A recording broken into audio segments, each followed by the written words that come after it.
All right, what's up, everybody? I'm here with Matt, and we got here. He just kind of just walked in, so it wasn't a sense of talking because we're going to ask him all the questions. Already going to ask him all the questions. But there's a couple things that I want to talk about. One, next week we're going to have two other podcast guys coming on. One is going to be the Beer and Bass Radio, and we're going to have Fishing the DMV. These guys both have podcasts. One's on Facebook, the other one's on YouTube, Facebook, and all the other stuff. Them guys are going to come on. But what's going to change for my channel here is this podcast is hurting my long form video. So when I'm doing my crabbing videos, I'm doing everything. I believe the shorts, I'm not putting any more shorts out.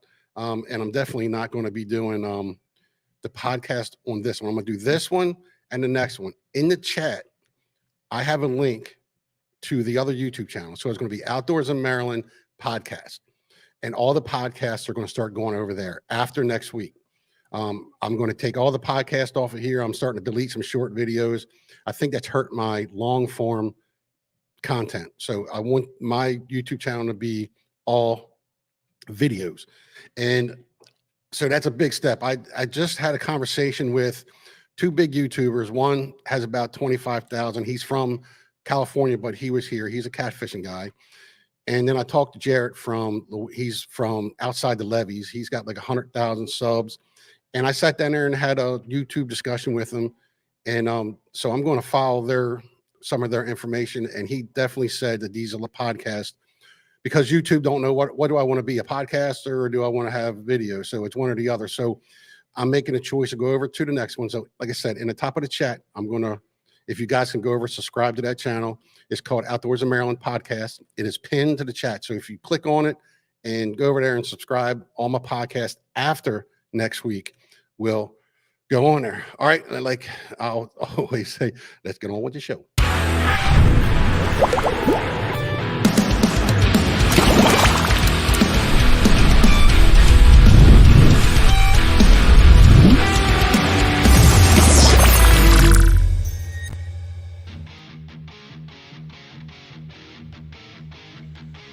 All right, I'm here with Matt. I'm actually pretty excited because I had no idea this guy existed. I'm on Facebook, and I'm hearing, I'm seeing all this ChopTank Riverkeeper and what's he doing. And I'm going to ask him all kind of questions because I'm really interested. I would love to volunteer, especially when my grandson comes down to kind of get him in the volunteering and everything. So we're going to first introduce yourself and come a little bit closer. Yeah. Can you hear me? Yeah, I can hear you. Awesome.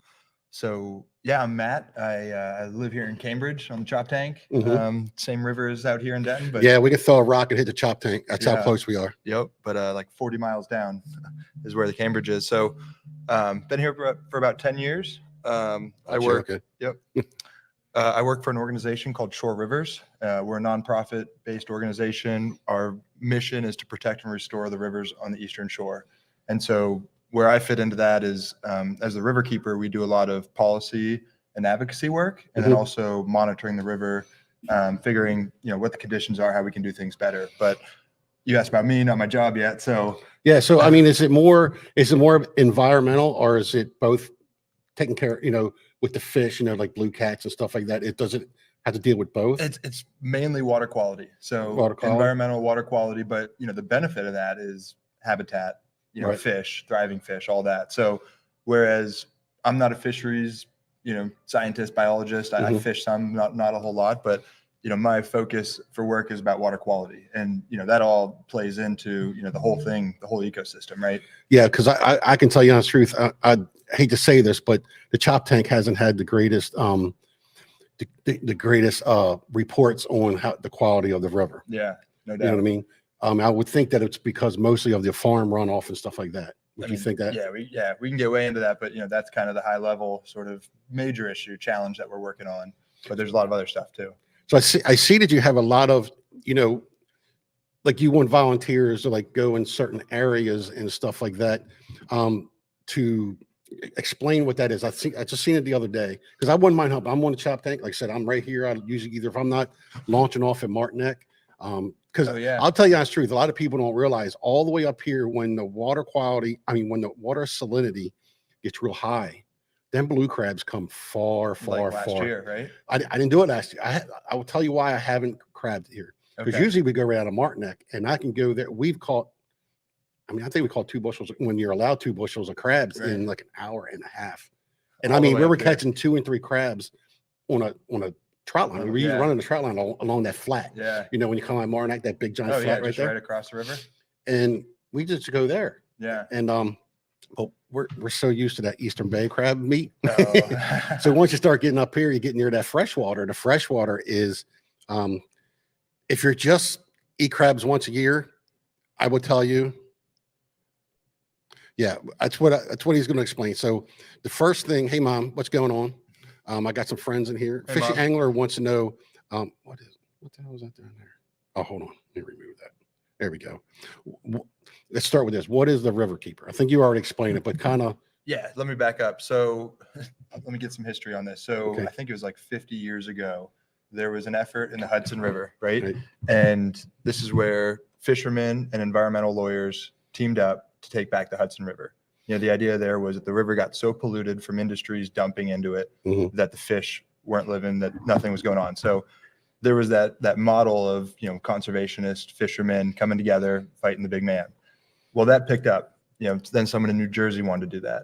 That blossomed into this movement of about 200 water keepers around the country, and even more so around the world, who are all taking the position of sticking up for the resource, for the water, right? And so how do you do that? It varies across every waterway that you're working on, right? It varies what the issues are.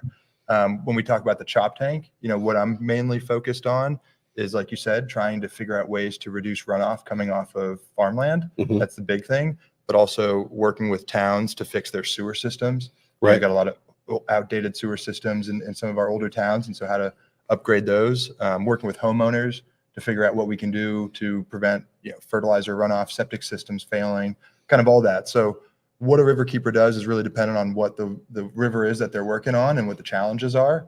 And on the ChopTank, it's a lot of that runoff. You know, runoff from the farms and everything. Yeah. I know a lot of farmers a lot of them have really tried to do their best to, because no matter what goes in any stream, I mean, when we get a rain, like, I mean, the rain has been crazy. Yeah. Yeah. I mean, so your job must be like, well, it's so hard. So like, compare it to, let's say, like the river keepers over in Baltimore, or, you know, big cities. You know, they're dealing with industry, right? It's a lot easier to point a finger at someone who's got a pipe that goes right into the river. You know, we're in this environment over here where it's mostly, when that rain hits, it's going to pick up whatever it can and take it right with it into the water. And so, you know, how do you deal with that, right? It's coming from every direction. Right. Yeah. It's, for me, I'm glad you're close, because, you know, I would love to go over. I tell you what, I spent about it usually takes me about an hour and a half to drive from here to Baltimore. I'm a chicken necker down here. Okay. That's what, Yeah. You know what that is, right? Yeah. Yeah. He's going to leave now. Hold on for 1 second. Josh, they're always trashy up that way, but they will get thick. They look good too, but anywhere past ChopTank Marina, they go downhill. Yeah. Me and the wife, see, when it comes to the crabs, me and the wife, we went out here, and like I said, we're used to Eastern Bay. We're used to, you know, maybe down for like really far down the ChopTank, like around Tillman. Like maybe around Cambridge area, a little bit further down around Cambridge, around that area. And the crabs still taste different to us because we eat them. We go crabbing maybe once a week, me and my wife. Yeah. So the freshwater, except for somebody who eats crabs once a year, they wouldn't be able to tell the difference. At least I don't think they would. But for me and the wife, we can tell the difference. So we haven't been out here crabbing, but we really don't get one, especially later in the summer, like August. I mean, the crabbing probably be ridiculous up here. Oh, well, I was saying last year you missed out because it was one of the driest years. I mean, we had a drought condition, so water quality was great last year, but what that meant was the salinity was way further up than what it's used to be. And so, you know, we saw all that being pushed up, the striped bass spawn, the crabs are coming up further, all that stuff. So, you know, and compare that conversely to 2018-19, the wettest year that we had. And what happened then was the opposite, right? All that fresh water pushed further down the river when you have all that rain. So if you wanted one or the other, would you rather have the fresh water all the way up here? Or would you rather salinity come up? Well, what we see in water quality is it was much better last year than it was in 2019. All right. So you're saying with the salinity coming up helps the fresh water? Yeah. Well, if you think about it, the water coming in from the ocean and the bay is cleaner than what's coming down here. So this is one thing we do as the river keepers is we monitor the river. So I've got 20 sites throughout the whole ChopTank from Greensboro down to Tillman. I hit those twice a month, and we're able to see what the changes are in the season, in the year, and all of that. And last year was the best year in 10 years on record for water quality because of how dry it was. So what that tells us, though, is we had less runoff coming off the land, right? So now if we can figure out how to do that in a wet year, how to capture all that and hold it back, then we'll have that same impact in the river. Oh my God, you're shooting. What's they looking for, a needle in a haystack kind of thing? Yeah. Well, you bring up area farmers though, and without a doubt, I think the farmers in the ChopTank have been doing some of the best around the state in terms of putting in cover crops in the winter. Right. Holding on. You drive around and you see green fields in the winter. That's awesome. Putting buffers, planting different mixes to help prevent runoff in between seasons. So I think there's a lot of good effort. We just got to keep moving. Got to keep doing it. So I mean, so when it comes to the fishing part of it, I do hear there's snakeheads up here. Have you seen any of them? Do you do any kind of so you don't really do anything at all with fish at all? The closest thing we get to fish. So most recently been working on fish consumption stuff. So pollution with fish, right? But then also oysters. And I heard you talk about oysters on one of your podcasts in the past, but that's as far as I'm comfortable going, because oysters have that water quality benefit too, right? They're filtering water. And so that's how I can stay in my lane. But when you're talking about what's going on with the striped bass regulations and the menhaden stuff, I think you really need. You have no idea, because I talked to Mr. Robert Newberry, Captain Robert Newberry, and they can't stand the CCA. They can't stand the Chesapeake Bay Foundation. They can't. They got millions and millions of dollars, and it seems like nothing is done. To me, I think the pollution part for me is important, because whatever sits on the other side of that kind of Wingo Dam, I always thought about, because I fished a lot more around the gunpowder, Dundee, Middle River area. That was where I fished a lot, but it was always, ever since I've been a kid, I always talked about the dam. I mean, what can you do? I don't know. I don't know. It's because everything comes from Pennsylvania, New York, everything comes down, but one really horrible rain and they open up all them gates.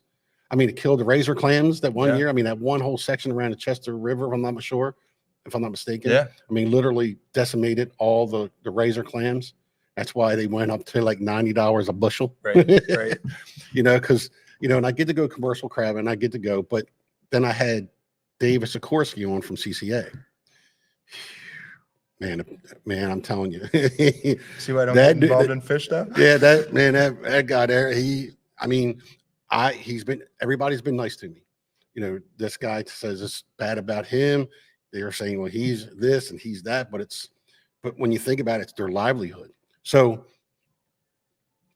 coming to the chop, I hate to switch around. So I didn't really prepare any questions, because I really just wanted to know what he does. So if you were going to get people together, and what are some of the things that somebody can do to help, because I know you put out a question, or you ask for volunteers or something for the ChopTank. Yeah. So one of the programs that you're talking about is our swimmable shore rivers. And so what we do is all the local beaches, swimming holes, wherever people from the community are going out and getting in the water, we go out and we test the bacteria levels there, and this is directly related to, what could get kids sick. Right. And we do that because nobody else is. The state's not, the county isn't, but people are swimming in our rivers.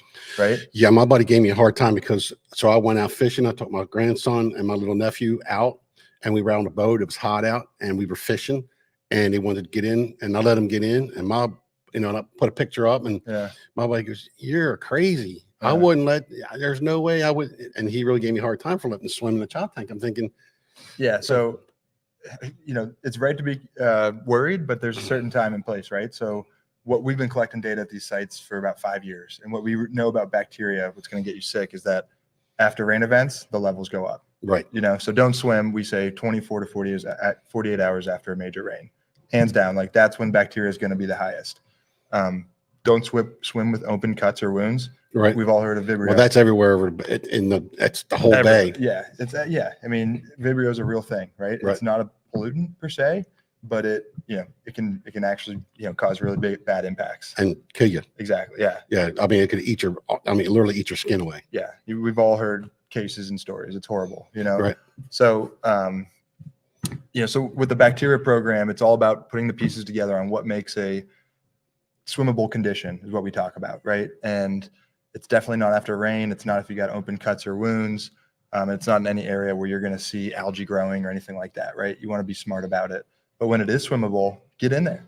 I just had 300 people swim down in the ChopTank in Cambridge. Yeah, I was sitting there. I was watching. At least I seen it because I was going backwards, going like you were looking for people with boats and stuff to kind of, and everything. So, one of my connections to the river, and, we got a lot of fishermen, got a lot of hunters, got a lot of boaters, whatever. Recreation is for me, right? So, right. You asked me earlier kind of who I am. So one of the things that I get involved in is, outdoor sports and endurance sports. Okay. And so I started to swim across the river, 2 miles. It's between the Route 50 bridge and the Bill Burton fishing pier. So you got 2 giant lane lines that just take you right across 2 miles.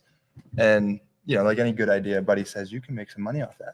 Right. And so now it comes to the point where now I don't even get to swim it, but I, help put it on. And we had, 300 people sign up to do it 2 weeks ago. Yeah. I mean, it was the 5th year doing it. So, that many people are crazy enough to think this idea is fun. Yeah. Because again, it can be, so Josh here said a problem is there will never be a fix when you have thousands of houses along every inch of our rivers and the bays. There is so many issues. And unfortunately, these wealthy people will never do they never right to save our waters.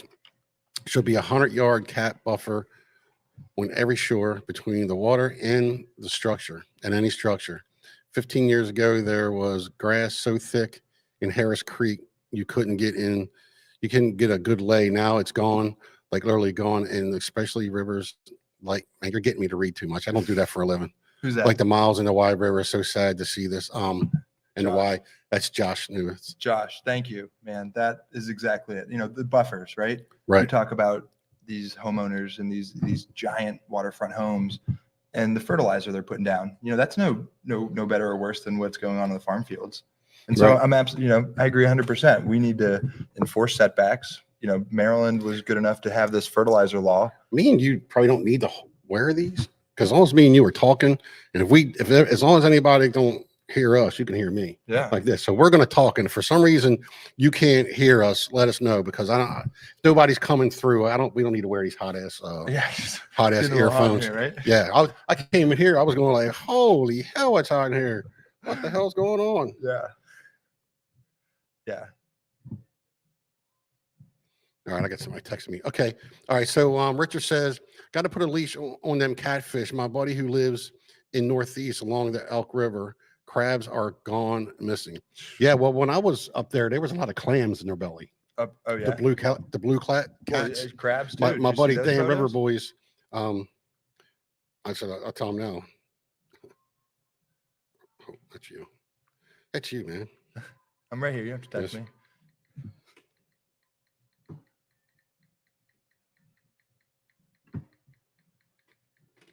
Look at this old guy type. Do you see those numbers? Big enough now? Yeah, no shit, I'm telling you. And Josh said, sorry, Dan, for bombing your comments section on the podcast. No, man, that's what it's here. It's the whole reason why we're doing it. Podcast. Good stuff, though. I remember when you got started crabbing and giving you some info here and there. Football's well, so yeah. I mean, you know the way. If everybody knows me and my YouTube channel, my wife is absolutely bonkers about crabbing. Yeah. I mean, just literally, like I took a crabbing one time, and when we went, we caught like giant crabs. Yeah. And she's been hooked ever since. So when she's already ready to go. Do it, right? She's ready to go. And how long ago was that? What do you mean? How long have you been crabbing? Oh, well, with your wife, I guess. Yeah, it's I would say we came down here in 2009, so I would at least 2000 5, 6, 7. Okay. I took her one time out, and Yeah. that's our summertime thing, man. That's it, man. That's Yeah, our I love it. summertime thing. It goes, and everyone has to pitch in to keep the rivers clean by not turning them into a trash. Yeah, tell me about it. Well, and to that point, that's where like, everyone's asking me who do you have to work with most to get it done, right? Right. I always say agriculture because it's the most dominant land use over here, right? We're in a Right. rural area. There's so much farm. You go to Baltimore, it's urban Yes. runoff, it's city, right? But also it's everyone, like you said, it's that homeowner, waterfront homeowner who's, paying a fertilizer contract, or it's the town whose sewer systems haven't been updated for, 4 or 5 decades. Well, I lived about a mile away from the Back River plant. Yeah, right. There's literally poop in the water. Yeah, yeah. You know what I mean? So it is everyone who needs, and that's kind of it. If you're into fishing or crabbing, it's like, that's what I get out of the bay and the rivers. So what can we do back? I think it's talking about this kind of stuff because that's what's going to keep it here. He said, I didn't mean to bash wealthy homeowners, but when you have a 10 to 15 million dollar home, you're going to slight the environment before your yard looks like crap. Just the way it goes. Yeah, I mean, yeah, there's Dan River Boys. He fishes a lot up in Susquehanna, right on Susquehanna. yeah, He took me out there, caught some like nice catfish. Yeah. Okay, So what down about there. so these cats? What do you think? You out there catching them? Yeah, I was out there. I haven't been so much. There you go. There's Marshy Hope. Oh man, yeah. All right. There's David Confair cornflower. You know who that is, right? You don't know who that is? You ever live on East Shore? You know who the cornflower is? He's a commercial waterman. Okay. He yeah, there you go. There you go. That's the first time I took my wife crabbing. Oh, look at that. There's them monster ass crabs. Oh my God. We're Yeah, gonna get some of those this year. She's already biting it. Yeah, she's already come on, already Yeah. look at 90 degrees out. She's ready to go. My son caught a crab down at Blackwater in February. Just snagged one. I don't know what that means, but it was it was a warm winter, Yeah, I mean, I don't know if I should say that the climate thing, because then I don't know, maybe it's when they say when we're telling me that the river's rising, I don't know if it's really so much rising. I think it's just the pounding and pounding and pounding and pounding of it. It just it's erosion to me. That's happening, yeah. But we're also land sinking too. Yeah, land subsidence, right? I don't know. I don't know. I mean, I know Smith Island, all them islands are but they got a buffer out there. I mean, they got a lot of the rock buffer. That's to stop the erosion from coming. I'll tell you what, in Cambridge, I've been there for almost 10 years, and the amount of times the tide comes onto the road and makes me drive somewhere else to get to school or work, every morning, is increased from like once every 6 months to like twice a month. Really? And that's just in 10 years. So I don't know what that's a measure of. I don't know. I don't know nothing. I'm just really just some dumbass podcaster. No. I don't think that's the case, but so I definitely, I mean, would you mind if I ever went out with you while you I love it. Yeah. We go out every Wednesday. I'm off Wednesdays. Yeah, there we go. I'm off every Wednesday. So when I do my tidal sampling, those 20 stations that I have up and down the river, it takes me 3 days to do the whole river. So I'll go out of Kingston Landing and head up north here, and we'll do Tuckahoe and the upper ChopTank. Then I'll go to Cambridge and we'll do the middle ChopTank, right? So that'll be essentially it's all boat riding. Yeah. Yeah. This is all tidal sampling, going up and down the tributaries. So that'll be like the middle ChopTank will be from Cabin Creek down to Latrap Creek. Okay. And we'll be going up Latrap Island, Bolingbrook, sampling those. And then we do the lower ChopTank, which is Harris Creek, Broad Creek, the Tread Avon, and the lower ChopTank there. So you get to pick, Well, if I can stay up this way, would that be all right? Yeah, it's easy. Because like I said, I live 5 minutes. Yeah. 5 minutes. I don't know if you want to see a different part of the river, but you get around. Yeah, right? Well, maybe I will. I mean, it doesn't matter. I'll go through the whole thing. Yeah. I mean, I'll go each one to be perfect. Yeah. But first, another thing I need to say is that we are here in downtown Denton, Maryland. If you're coming down 404, you'll see Gay Street. Go down Gay Street and just put your GPS in for the Market Street Public House. That is Brian lets me come in. Usually whenever I want, I got a whole giant room here, and he's let me come in, and really thought it'd be nice for him to come down. I think I owe him a beer, but we're drinking sodas right now. Whatever we want. Yeah. We're drinking sodas right now. But if you have any other questions, I'm sure. So is it basically, are you putting like that? So I see some of them on like Maryland Outdoors. Yeah. Right. Where they'll take this like like a spinny thing, and they'll put it down in the water We do until it that, disappears. Yeah, They kind of say, water what is clarity. is that basically water clarity? Yeah, but then we take instruments that have things that can measure salinity instantly, oxygen, and that's from a fisherman standpoint. That's what everyone wants to know, right? What's the oxygen levels like down here? And that's if I get a crabber, anybody coming up to me on the water, that's like the number one thing they're asking me is, what's oxygen like? What's the water quality like around here? Is are you seeing a really decline in like grasses and stuff like that? We saw it pick back up the last couple of years. Honestly, like some huge grass beds down in Harris Creek, Broad, Irish Creek. I mean, miles long. Really? Yeah, and getting out there this year, we're starting to see a lot of it around too. So I think it's going to be another good year. Good. I mean, that's great because my grandson's coming in about a month in June. So I'm gonna have him for a whole week. So I think I'm gonna spend a lot of time on the chop tank. Oh yeah.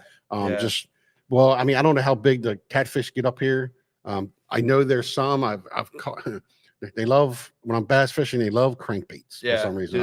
I mean, I must caught like. Well, the chop tank has the highest amount of blue cats in the mid bay.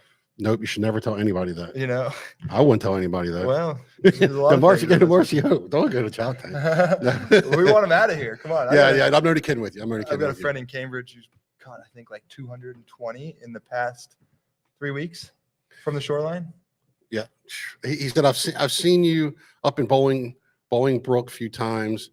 I crabbed there for 3 years. I believe you have a Boston whaler. Yeah. Could be I somewhere. I had a Mako. Mako? This year I've got a Judge. Do you? Right here from Denton.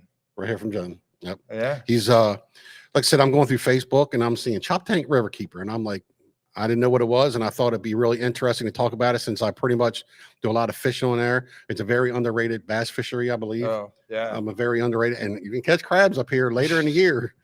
I mean, if it's your first time and you want to go crabbing, me and a wife on a where you really don't feel like, because it could be 20 mile an hour out here on the wind could be blowing 20, 25 mile an hour. Yeah. And you're not going to be nothing like being out on the bay. Oh yeah. Because you can ride up and down here and it's something you can handle. Protected. Yeah. The only thing that I had to get used to coming down here fishing was the current. I didn't realize how fast the current is here, like here, ChopTank, Sharptown area. Yeah. I mean, a current is unbelievable. Yeah. So you know what that does?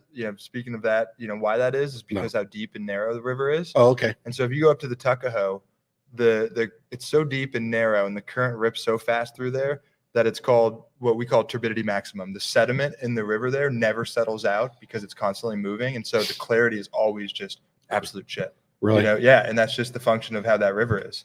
Wow. And so when you talk about the currents, they rip on this upper part. What's this one? Hey, Mon Ami Outdoors of Maryland. Cajun Coin. Hey, what's up, Cajun Coin? What's up?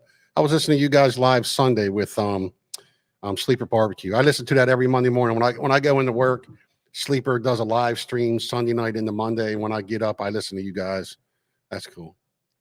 He said, so if I want to do a numbers tournament, what part of the chop tank has the best population?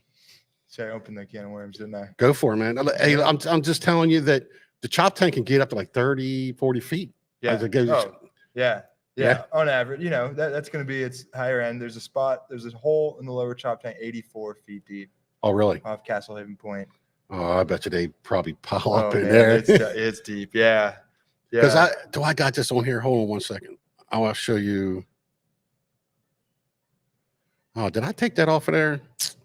Crap. I'm sure you've seen it. Why would I take that off? I thought I had that. I had a oh no, here it is. So this, look at that catfish there. That is that's almost 6 feet layered of catfish underneath those right now. Holy hell. It's like, holy hell. It's crazy. So that when I hear about that, so the Marshy Hope is the only river left in Maryland where sturgeon are known to spawn. Yeah. And I mean, and you can't even target them. No, not at all. But I'm saying, why wouldn't you? Cats are going to. Is it just because they spawn there? Yeah. So what sturgeon need to spawn is a cobble bottom. Mm-hmm. And you can think all of our rivers are, silted in. We got mud most on the bottom. Mm-hmm. And so, but the Marshy Hope, because of that, I don't know if it's a gravel mine or what was up that preserve right above Marshy Hope, right above Federalsburg. Is that where they have that pipe that runs across the river? No, this is look on a map. You'll see a big, preserved green area right above it. I think it's Idlewild management area. Anyways, there's been gravel, sort of naturally on the bottom of that river forever, and that's what the sturgeon eggs need to survive and whatever. And so, the fear is these blue cats are gonna, go in there and wipe out the last remaining sturgeon, and that's significant because those fish. They don't get real big here, do they? Yeah. Oh yeah. The ones. Yeah. I mean, if they're still here, they've been tracked up to 4 or 5 feet, but we don't have that many left. Well, see, that's where I think that when we had the whole big discussion on the rockfish spawning areas. Yeah. And a lot of it was, a lot of people are saying there's plenty of stripers, you know what I mean? Because, so they've been doing the same test, the same way, in the same rivers for like 50 years. ChopTank's one of them. Yeah. Yeah. So a lot of them are saying, well, don't you think when the blue cats start showing up and, that there's a point where being something evolve, what is that done? Changing, things changing, people going, maybe they're going more towards the bay to spawn and everything more. Yeah. So they need that freshwater, right? Stripers. And so what I understand, not knowing much about fish, is they're looking for that 58-degree water and that mix of fresh water. So the ChopTank, right there between kind of the Dover Bridge and, a couple miles north and south of that is the spawning area. And I don't know if you heard anything this year, but they said it was a fantastic spawn. They said it lasted over a week and a half, which, like, if you get a week-long spawn, that's good. Well, we have some guys that are doom and gloom. Yeah. Or so I say no. Yeah. But that's great. I mean, you can only take what you see happening, right? Yeah. And then try to think about how that's going to play out into the future. But, if you look at a good spawn this year, you can only hope that over the next couple of years, you'll see a blip in the population. But who knows? Josh is writing freaking novels here. Give your magnifying glass. Holy, no, even my bifocals. I'm just saying. That's right. Definitely seeing you there, Cabin Creek as well. And thanks for all you're trying to do as a commercial fisherman. Any help is a plus. Break any heart is a plus. Breaks my heart seeing how it's just because I can't see that well. Hard waters have to change the negative way in most parts. But honestly, if the people that everybody in there, you can read that. You can read it. I can't read it. Yeah. I mean, it's the glare. The glare is messing me up. Write them smaller, Josh. Pretty sure I marked sturgeon in the mouth of the Susquehanna at Perry Point. How long ago was that? How long ago was that, Jimmy? I mean, I wouldn't doubt it, but check out James Fleming's pictures of the blue cats they caught most recently, and look what was in their belt. Yeah, I was actually looking at that. Yeah, that's crabs. I mean, when you go up, sorry, Josh, I'm going to just give you a hard time. Josh lost so many words. Richard, he said 2 years ago. Oh wow, yeah. Well, yeah, reported it to DNR because reported to DNR. Well, he said he that's what he thought he put on he saw on his thing. Oh, okay, yeah.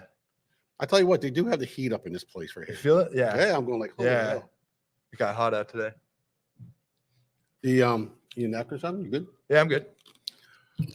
So I'm going to make, you don't mind me doing a YouTube video on it, do you? No, that's it. No, I'm talking about if I go with you. Oh yeah, no, that's cool. Yeah, that'd be awesome. I'll put on the channel and stuff like that. So the pollution to me has been, I think it's more of a big deal, especially me and the wife eating. Now, I don't eat a lot of crabs when we catch them. I mean, we average about a half a bushel because it's just for us. Yeah. And we love to get a bushel because we take the meat and she picks it the hell. Yeah. So we put up at least anywhere between 30 to 50 pounds of crab meat up in a freezer every year. Oh man. That's how much we crab. I mean, it's ridiculous, but it is. It's she loves doing it, and as much as she can get out. Right. And the last year's the first time we took our puppies out. So we had 2 puppies the whole time we were out crabbing. Yeah, and they're fucking stupid. They get bit? No. But the thing that I was worried about is that I'm not gonna say where, but it's in salt water, and the sea nettles and stuff are crazy. Yeah. So you can't let them go in there, right? Because it really messes them up. So and I'm just getting them into the water. You know, I've already got them into the water, but I haven't really gotten them in the water from the boat. Right. So we were worrying about that later in the year. Once I started really putting them in the pool, I had a pool at home, put them in a pool. I took her up Tuckahoe Park. Lake. Yeah. Yeah, dug the little lake, and from the boat ramp, I was throwing up Oh, 1.4. nice. Yeah. So I was worried about them jumping in. You know, my other dog, I had the doggy ladder so she can climb back in it. Okay. Yeah. And that broke. So that's kind of So I take my dog out sampling with me. He's a German short hair pointer. oh yeah. And I'll tell you, I've had him since he was a puppy. The one thing I did was just laid into him pretty hard that first time. He wanted to jump off. Right. And now he just doesn't think he can, right? Because he's never done it. And that's probably best case scenario. Yeah, well, mine are like stupid. They're going to jump in anyway. Yeah. But it'll mess them up. He says, Mark DePere at the bridge, they are getting ready to take out for the new Amtrak crossing. There's Amtrak crossing. So he must be, I'm trying to wonder where is that at? Where's that at again? Railroad bridge? Where do you say you've seen that at? Oh, this is on the Susquehanna. Marked on the Susquehanna, Perry Point. Yeah. Perry Point. Man, I hope so. You know, if we can get sturgeon back in these rivers, like how do they help? Well, it's a symbolism of good conditions, right? Like they are, because they're so fragile, you know, because they live so long, that if you have an environment that's supporting sturgeon, then you've got a pretty damn good environment. That's kind of the indicator there. Huh. Interesting. Yeah. So like there's a couple of those species out there. Oysters are another one, right? Oysters aren't going to live in bad conditions. And so, you know, you kind of want to see oysters growing in grasses because that's an indicator that things are doing pretty good. Yeah. There's another whole thing with the oysters, you know, the sanctuary, like closing off sanctuaries where they can. And my commercial, because I go with my friend, she's a commercial. Yeah. She does both oysters and crabbing. And, they keep saying, why aren't we like rotational harvesting? You know, like you go in this area. I mean, he's saying that they say that working the ground helps the ground, you know, when it comes to oysters. Sure. You know, if it sits over, you can let it sit there, but eventually it's going to sit over, right? Well, you have that. Yeah. If they aren't doing anything, if they aren't reproducing, but at the same time, an active reef that's growing is going to keep growing higher and higher. Right. So, you know, they're starting to use oysters on shorelines now for restoration. Right. With the idea that, you know, those oysters will continue to grow and help protect that shoreline that's eroding away. What do you think about them putting the concrete balls in the reef balls? Yeah. You know, it's clean. That's my yeah. No, I don't have an issue with the reef balls. You know, we've done some studies and I've seen reports on different substrates. Like oysters best, right? But in a situation when we don't have all that we don't have oysters or as much shell as we need, you know, we can get creative, but I don't want to do it at the detriment of introducing something, new diseases, pathogen, right? Like we can't let that happen. He said, Jeffrey said he believes he saw a sturgeon in the lower Susky last year. Maybe they're moving. There's Big Yacker. You didn't tell me how you did. You must have got skunked, buddy. When he did a tournament, snakehead tournament up on in Joppatown, Maryland, at a Mariner Point. Okay. They went out of there and had a snakehead tournament last Sunday. Oh, nice. And he was having a tough day, and then I was looking at the ceremony online. They were putting the ceremony. I didn't see his face there, so he shut up. He shut up. He got skunked. That's all right. I'll show you one day how to catch them things. And I'm a bass fisherman. But it's been tough with them, but with the bow fishermen and stuff like that, keeping track of them, but are keeping them. I would think the bow fishermen are keeping them under control. And even they're helping with the blue cats. Yeah. You know? Yeah. I mean, any hunting or fishing for those will help, you know? Right. I think. I mean, that's the, you know, with those blue cats, man, there's so many of them. I just can't believe it. Like someone brought up Jay Fleming, like the amount of blue cats and the size of them that they're pulling out. It was in July. Jeffrey said he's seen it in July. The sturgeon. Yeah, the sturgeon was in July. So when I get to go with him and do some water samples, he'll give me the good spots for all the catfish. Because I would think the ChopTank does get really deep. Oh yeah. Like up where I'm at, I mean, it gets in like 13, 14, 15 foot, maybe 20 foot in some areas. But as you start, because I'll go, me and the wife took a ride down one time when I had to break in my boat. Okay. Yeah. Where it really kind of opened up for the first, it must have been past Tuckahoe. Yeah. I definitely believe I went past Tuckahoe because it really opened up. Right. You know, I know somebody gave me a hint. There's that one bridge down there that if you go there right as it gets ready to turn nighttime, on one side of the bridge, if you throw a lure, you'll catch rockfish. If you fish the other side of the bridge, you'll catch blue cats. Really? This is on the Tuckahoe or down? It's on the ChopTank. On the Dover Bridge then? I think I don't Probably know. the Dover. Yeah. I don't know. Tell me how that works out. Yeah, I mean that's what tell me that, and that was from a really, really good source. Yeah. A really good source. Guy knows this river like the back of his hand. Hey. It's where the lights are. You know, a lot of times them fish really like light because it brings. That's probably where the bridge is. Yeah, where they're going through. Yeah. But other than that, I mean, what else do you? I mean, is you're pretty much because I see you. So fish, you brought up. So one thing I wanted to mention, I gave a talk at the Midshore Fishing Club. Yeah. Keep I'll just point towards you. Yeah. The Midshore Fishing Club down in Cambridge, and something that stuck with them. And this is kind of interesting, right? We've been hearing the blue cat story is catch them, fish them, catch them, get them out of the water, chunk them for bait, whatever you got to do after that, but get them out of the water. And have you heard of what's called PFAS, or the forever chemical? No. Have you heard about these things? So this is what, and I hate to introduce something that could be so big and doom and gloom, right? Because I'm not trying to make that, but this is what we're starting to find is coming in the environment from things like Teflon, right? You ever heard about kind of the impacts of that? So PFAS is that material that makes nonstick pans. Okay. It makes your raincoat waterproof. It makes fire foam fireproof. It makes your popcorn bag so it doesn't burn on the inside, right? And we're learning that this chemical causes cancer. It causes illnesses, a bunch of different things. And so just a couple of weeks ago, EPA designated 2 of them as hazardous chemicals, right? Like that's a big deal to have a hazardous chemical that we didn't know about that was been around forever. And so these things, why they're called forever chemicals, because they don't break down, they bioaccumulate. So if you were to discharge into the river and the fish were to eat it, they would get it. If we were to eat the fish, we would get it in us. Same thing on the shore here. We have this big practice where we take biosolids from wastewater treatment plants and put it on fields as fertilizer. Mm-hmm. And we're finding out that it's loaded with these chemicals. And so just the last summer, Maryland Department of the Environment, the state, issued fish consumption advisories for these chemicals in the ChopTank. And blue cats are one of them. Now, the way the hazard's written right now is normal humans, healthy people, they're fine, unlimited amount. But when you get into kids and pregnant women, you're limited. They say 2 to 3 a month is all you should be eating, right? And so that to me is, we didn't ask for that, right? Right. It was just greed and whatever got it here. But now these are real implications that, we need to think about what are we going to do with it, right? So one of the things we're working on is those biosolid regulations, right? How can we get that stuff out of it before we put this on farm fields? It's really amazing to me that there's so many things banned in Europe and stuff like that, but they put it in our food here in America. Yeah. Why would you want that on your food? They put it right here in everything. I mean, they're telling you this is bad. I mean, like Fruit Loops. Yeah. Stuff like that is banned. Right. Because of it's so bad for you. Right. And they promote it to give to your kids in the morning. Yeah, I know, right? You want your Wheaties or your Fruit Loops? It's unbelievable. So, have you ever thought about? So, this is a question that I know. I think in Virginia they thought about doing this. I think it was Virginia.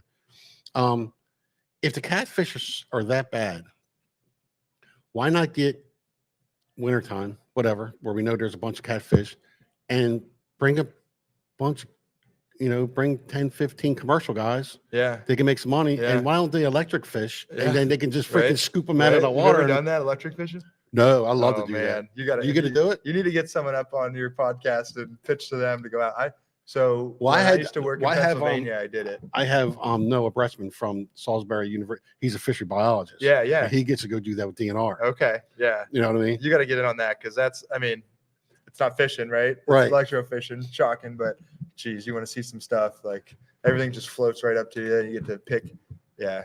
But I don't understand why wouldn't, because I think they said in Virginia they were letting you to do that. I mean, you as a recreational guy, I think it was either recreational, but you can actually get a license to do that, but it's very localized. Oh yeah. You know what I mean? Yeah. And then they're worried about, you're doing this here and some kids swimming over here and shock them or something. Right. But, or what other fish are you going to get too? Right. That's the but I think it's a frequency. Is it like a certain frequency that it would only mess with this certain fish? You're supposed to, be able to figure out which one is going to, one that you're targeting. But yeah, I've seen it. I mean, I've seen mass casualties though, because the frequency was too high. Right. And these are in streams with minnows and darters and things. But yeah, you know, I don't know if I'd trust just the recreational guy out Right. there with an electric fishing rod.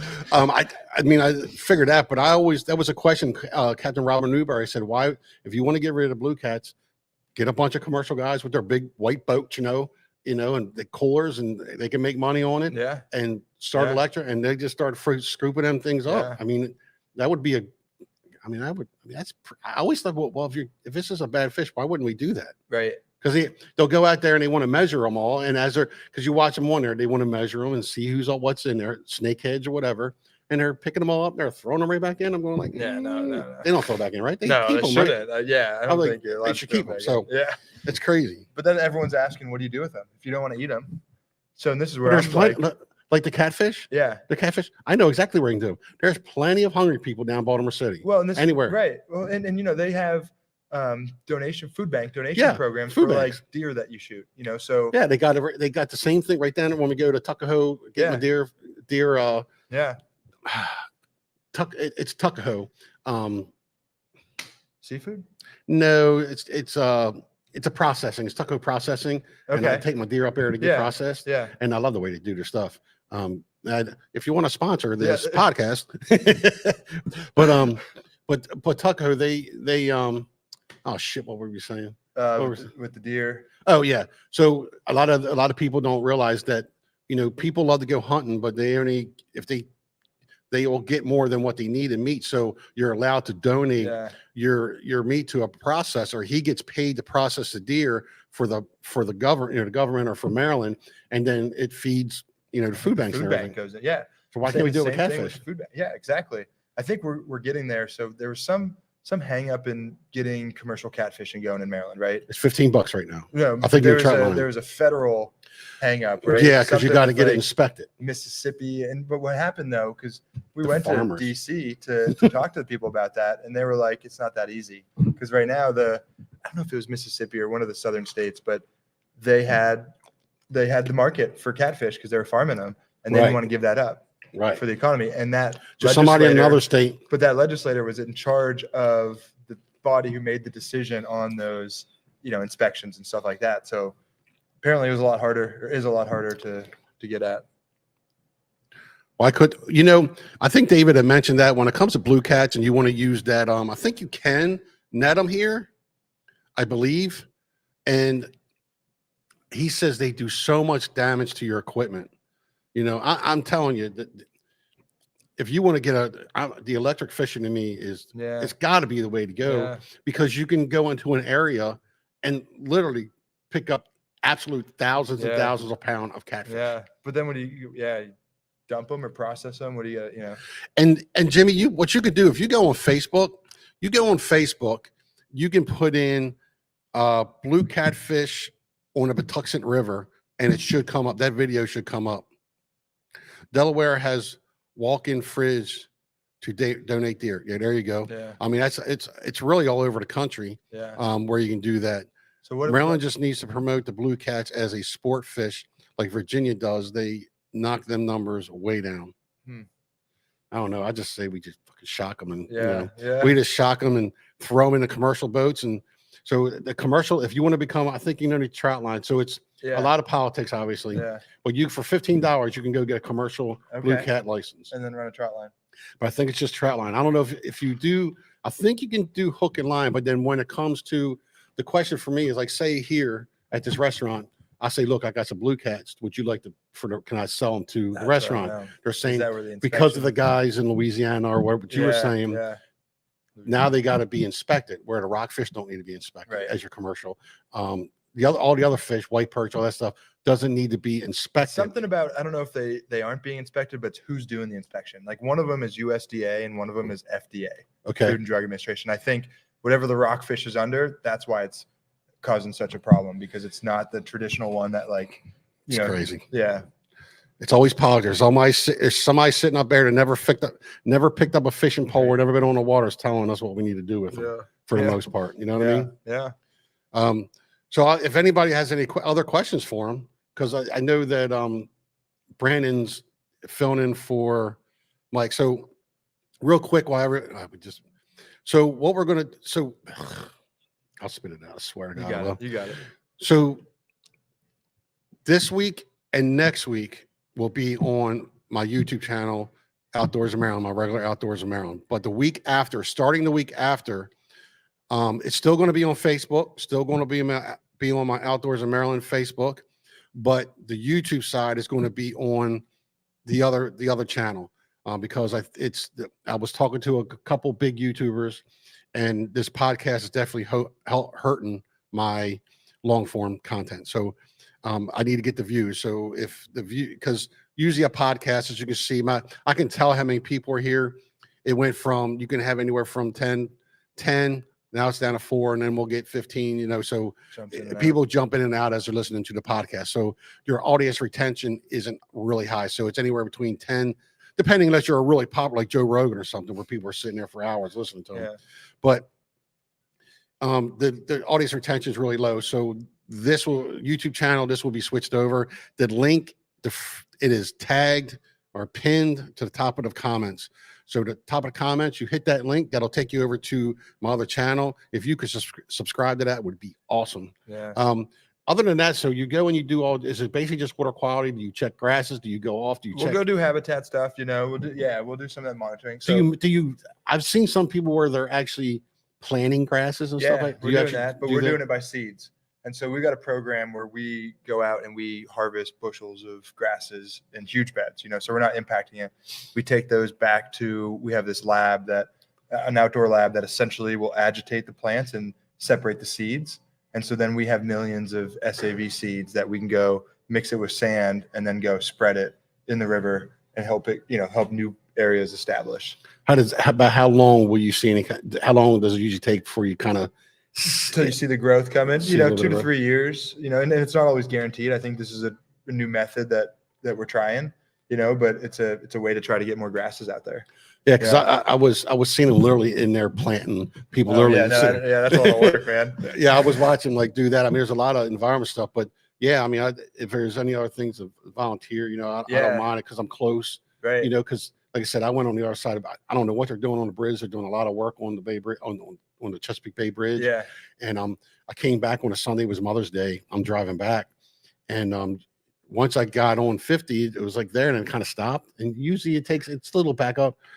It took me, which took me an hour and a half, took me 5.5 hours to get home. Wow. I sat in that traffic for 4.5 hours because they had one lane open on the Bay Bridge. Yeah. But usually if they have one lane closed, they'll open up the other two. Yeah. But it was a Sunday afternoon, so everybody was coming back from the beach. And this was just a couple weeks ago. Have that westbound open. Holy moly. Yeah, I mean, one guy said he spent over 7 hours to get it, 7 hours out there. So going over the other side. So what does that just tell you? Don't go over the other side, right? I'm not going over on the other side. That's That's crazy. I feel like, every month that goes by, you don't go over is like a notch in your belt. Yeah. Well, my family lives over there and everything, but when you come over the side of the bridge, I swear, does it like you can exhale?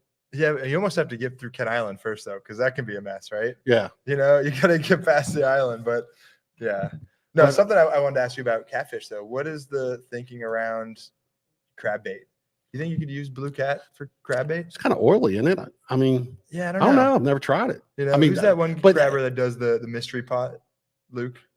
Yeah. Yeah, I want to see if he'll do a blue cat pot and see. He actually did some he actually did some trout lining from a boat. Yeah. Blue cats. Yeah. And I was supposed to have him and CJ on during the summertime. I was supposed to be going down toward him. And so when I started this podcast, it was called a Tackle Shop Podcast. Okay. And I was going into local tackle shops and I was, promoting cool. just like, hey, go in, talk to the owner, bring a guest on or whatever. And it is a little bit of a hassle taking everything. I mean, it is really, it really isn't. It looks a little bit more like it is. Like I said, it's only in 3 little tubs. But I've been kind of promoting women in bass fishing and promoting women. Oh, cool. Yeah. Like the one young lady that I brought in, she's from Maine. Yeah. And she started an oyster farm. Okay. She just out of college and stuff. Yeah. So she's young. Yeah. And didn't realize like it's hard work, isn't it? Because so she started a farm up in Maine. So I brought her on. So I'm nice. that. I brought on the guys from CCA. So I'm trying to bring people on that has I don't know, when it comes to water, anything, it's called All Thing Chesapeake. But well, if you ever go to the Western Shore, you got to check out my buddy Theo, who's the Gunpowder Riverkeeper. He owns a tackle shop and he's a riverkeeper over there. Where's the tackle shop at? I've never, I'm not a Western Shore 'Cause guy. I I've don't know, but look him up. It's Where's it? Gunpowder Where's it at? Riverkeeper is, his title. I don't know exactly where it is. But yeah, I should have told you. So What is a tackle shop rate on Eastern Avenue going down towards the Gunpowder? But that's been there for a long time. yeah, I don't know. I haven't been, I haven't gone over there to fish or see him. So I just know that's what, he's Riverkeeper and owns a fish shop. Well, see, the good thing is I can give you a link and you can come on here without. So you could have. Right. I could have gave you a done link. this You could have stayed home and That's wrestled no your fun, kid though. around. Yeah. You need to get out. No, yeah, come on. Yeah. Thank you. Yeah. But if you had any other questions, so that's pretty much mainly just keeping up with the. So if you have a real problem, what do you guys like? If you see there's a really really high bacteria, is that when you tell somebody and then they put? Well, we put it out publicly and we share it. So we're not a regulatory agency. We can't close a beach. We can't, tell people they can't swim. What we can do is give you the information. Right. And that's why we said we need to do this, because nobody else is testing. And, we feel like people need to know if it's safe or not to swim in the river. Right. So how do you get donations since you're nonprofit? How does that work? Yeah. So shorerivers.org, you can go right there and make a donation. So we're bringing a new site on this year, Kingston Landing. We're going to start testing there, and that High Banks community right up there. They've been fundraising to raise the money to do it. And then somebody from there is going to volunteer to collect the sample every week. Well, that's pretty good. Yeah. So, I mean, so do you get paid through that, or is this all voluntary for you too? No. So I'm full-time. Yeah. So it's through the government or through the nonprofit? Yeah. So Shore Rivers, as the organization I work for, we've got about 30 staff, and that's between here and Chestertown. So we have 4 riverkeepers, myself, a Miles Y Riverkeeper, a Chester Riverkeeper, and a Sassafras Riverkeeper. I just brought you all on here and had that would have been fun. And brought seriously, I didn't even think I didn't even know about you, man. I was like, it was really just kind of new, going like, man, it's really interesting. But I mean, I didn't know if you were keeping track of the fish and all that stuff, which is kind of cool though. Well, and so in addition to the Riverkeepers, we have a whole restoration department that's working on agricultural projects. And then we have an education department. They're in Denton Elementary. They're in some of our schools all over the place.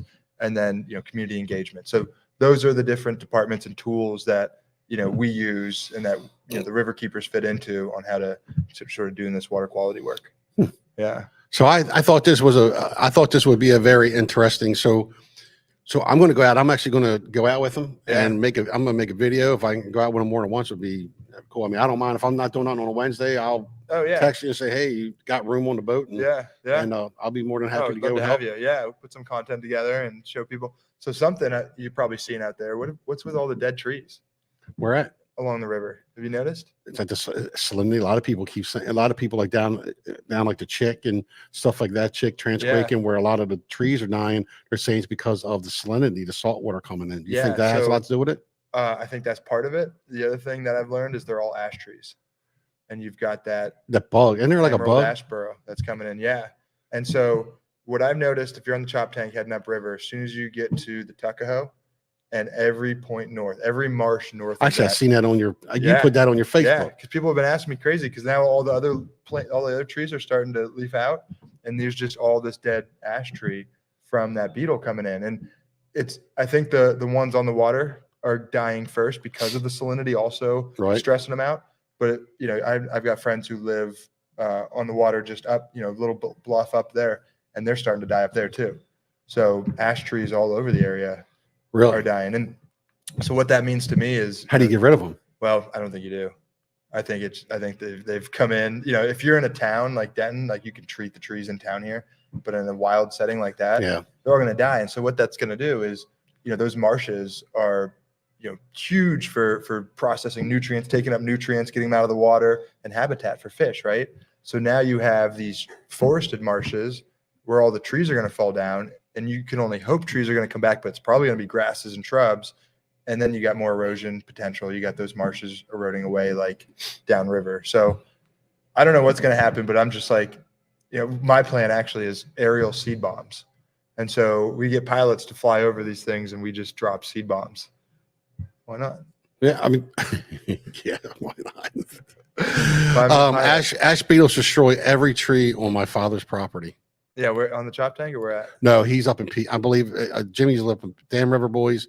He is up in PA. Okay, yeah. Well, they're dealing with it too for sure. But that's like a stark thing anybody can see if they're down in the ChopTank around here. Well, that's good.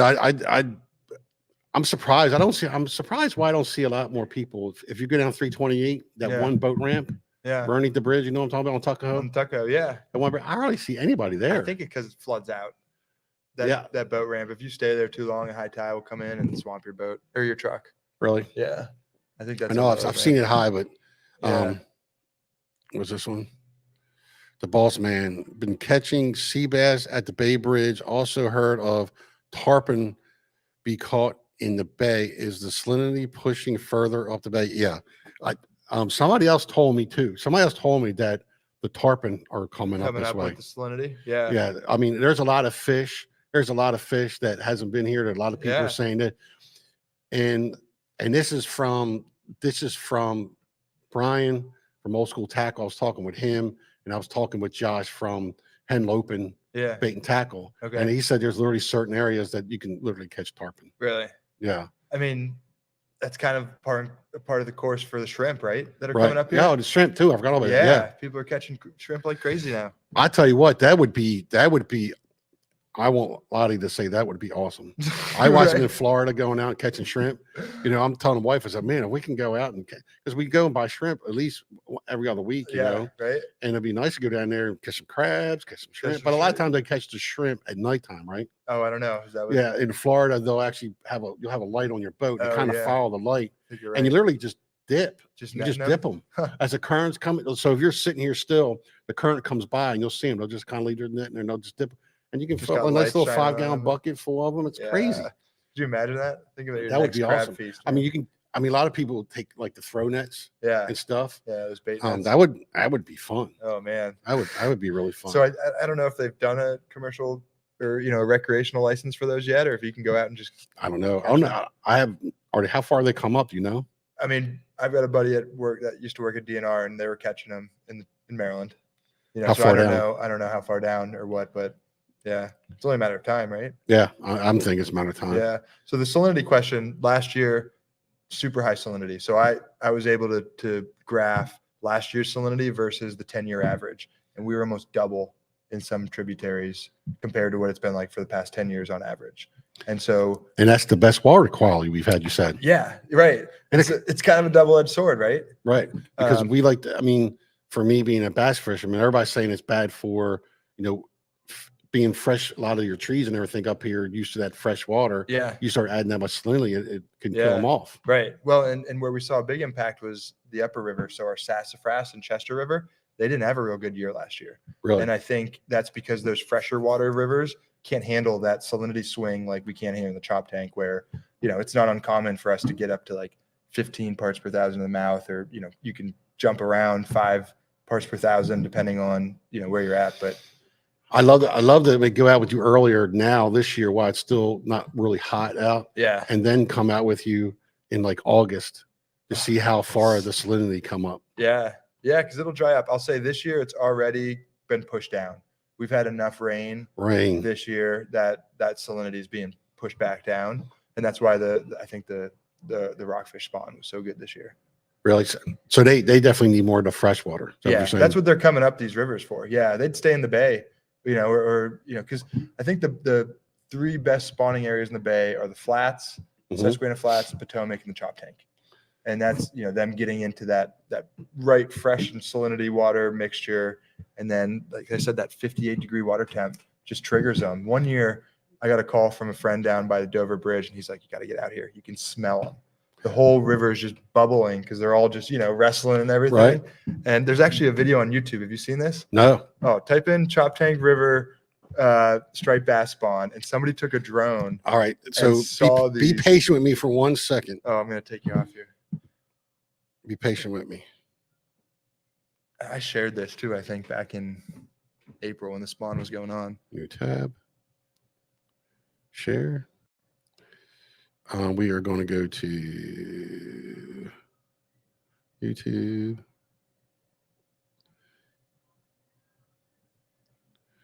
And what do you want me to do now? I type like I'm a ChopTank River. Yeah, that's all right. What's it called? You know that ChopTank? Oh, wrong. Yeah, I type in striped bass spawn or rockfish spawn.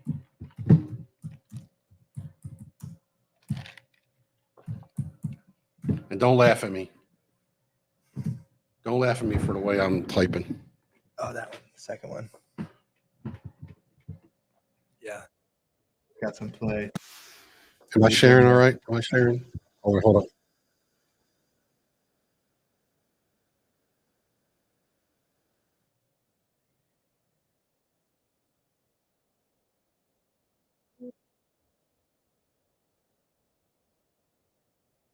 Can I see that?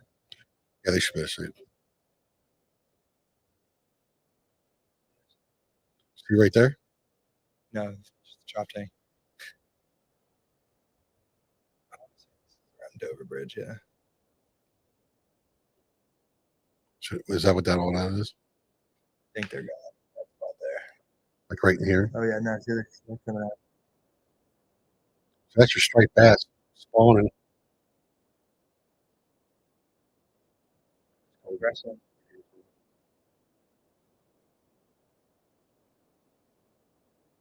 I'm just learning the drone. You have one? Yeah. I'm not sharing. Hold on, hold on. Hold on for a second.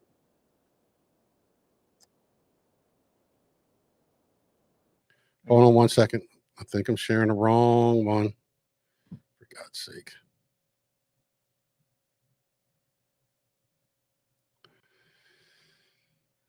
Yeah. There we go. Now Sam knows what he's doing. There you go. Drone. Drone.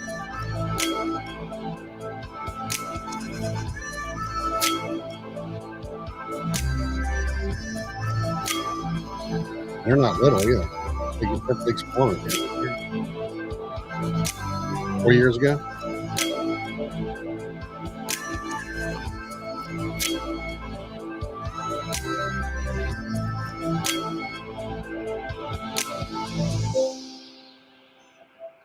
Yeah, you talk about the drone. You have one? Yeah, I just started to learn. I just started to learn how to do the drone. Yeah, what do you think? I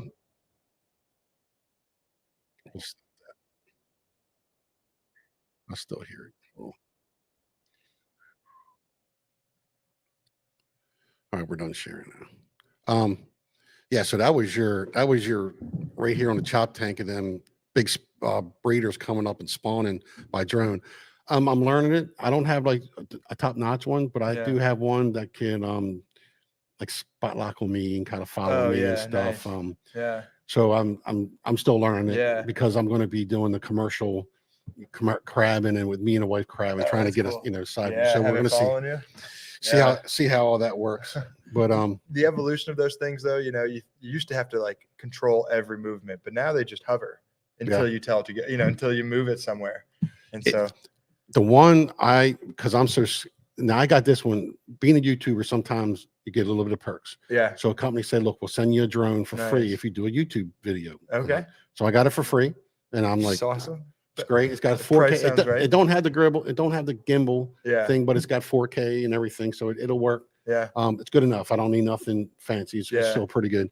But some of them I was looking at, I wanted one that was waterproof because I know eventually it's going to go right in the water. Yeah. They're like, they don't make them waterproof, do they? Oh yeah. Really? Oh yeah, they make them waterproof. They're from $1,700 to $2,400. Buy the insurance on the other ones, and so I'm the same way. So I sunk 2 of them. Oh really? Yeah, and I'm I only fly around water, right? We're constantly trying to get water shots or looking at things, and so one of them, I think it was a bad connection with my phone, and it went up, and then it had 100% battery and went right to 0, and just went straight down. And this was in the wintertime, and I'm on the beach, Bill Burton, down there across from Cambridge, and I just got done telling my son, get out of the water. It's the wintertime. It's freezing. Next thing you know, I'm high stepping in the water to try to catch this thing before it lands. I didn't get it. That's so that's been kind of I know it's going to happen. And my wife goes, well, you didn't pay for it. So if it goes in the water, it's, but I'm like, but I need to practice, it's and then you're going to get hooked. So if you lose that one, then you're going to have to pay for one because you're hooked. My wife ain't going not after the fun week the last 2 weeks I've had. Oh yeah. Oh my God. So I own a little tiny small business. I've been a bread man for 28 years. Yeah. Okay. 28 years I've been bread man. So we're owner operators. So we actually own the trucks and all that stuff. So I went, so my truck, I just paid my truck off. Just paid it off. Got the title in my hand that day, Yeah. and the transmission went up. Oh, Right now, it's going to be really, really close to 10 grand. yeah. Between that renting, I got to rent a truck. Right. It's crazy. So is this like not a food truck, but like It's a bread truck. is it a bread truck? Yeah. Okay. Yeah, So- 20 foot. Yeah. Foot.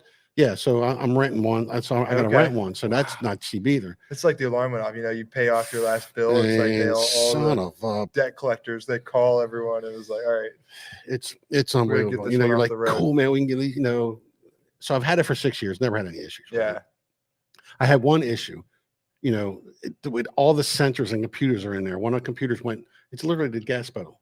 The gas pedal, one of the sensors went up. That was like $1,500 Wow. total. wow. I mean, that's like $1,000 for the pedal to get it put. yeah, man. And they don't make trucks and stuff anymore, so you can work on them yourself. They definitely make them, so you have to take them somewhere to fix. It's all the electronics. It's Everything's got a sensor. And it's all It's electronic. crazy. Yeah. All right, so Yeah. we're gonna let Matt roll out here. We're going over a little bit over an hour. I know he closes by 9, Okay. so it's about 8. Yeah. So I'm gonna take a little time probably breaking down. So go to ChopTank Riverkeeper. Keep an eye on it. I'm going to go out with him because I try to do my best to do a little bit of volunteering. Be nice, but go out on the boat with him to see how he does all the testing and all that stuff. I think would be great, and make a video of it, and that'd be cool. I'm off on Wednesday, so that's perfect. Yeah. Let's do it. All right. Awesome. Yeah. All right, everybody. Thank you for coming by, and remember, go to my other channel. It is pinned to the top of the comments. It is Outdoors in Maryland podcast. That's where next week will be here. That's where I'm going to have the guys from Bass and Beer Radio and Fishing the DMV. I'm going to have him on. Thank you, boss man. I appreciate it. Please subscribe to the channel. That would be awesome, because maybe one day I'll just do nothing but videos for a living. I can stop being a bread man. All right. So we're going to roll out, and thanks again, Matt, for stopping by, Yeah. buddy. Thanks a lot. All right.